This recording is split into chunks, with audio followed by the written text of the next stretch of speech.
যেহেতু হকিটা দেখা যাচ্ছে যে লিগ নাই, আমাদের ফাইন্যান্সিয়াল সাপোর্ট আমরা দেখতে পাচ্ছি না, তো সেক্ষেত্রে বলবো যে ক্রীড়া পরিষদ আছে এবং ফেডারেশন আছে, তারা যদি এই বিষয়ে আরও ইয়াতে দেখে এবং আর্থিক সহায়তা যদি করে প্লেয়ারদের মধ্যে, সেক্ষেত্রে বলবো যে তারা আরও ইন্সপায়ার হবে ভবিষ্যতে, এবং ভবিষ্যতে যারা নতুন নতুন প্লেয়ার আসবে তারাও এই বিষয়ে নিয়ে মোটিভেট হবে।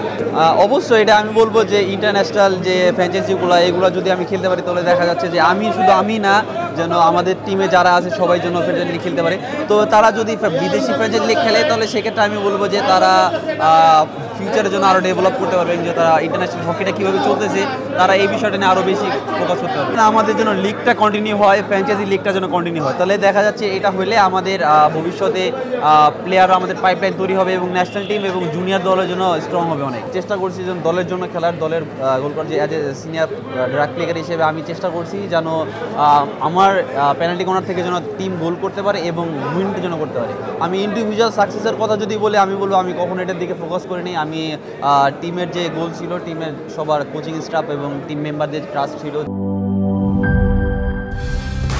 কালার এক্সপার্ট, জর্জ স্যাপ এবং মাইল্ড অন হ্যান্ডস টেকনোলজি সমৃদ্ধ অরিক্স ক্রিস্টাল ওয়াশ আপনার লন্ড্রি এক্সপার্ট।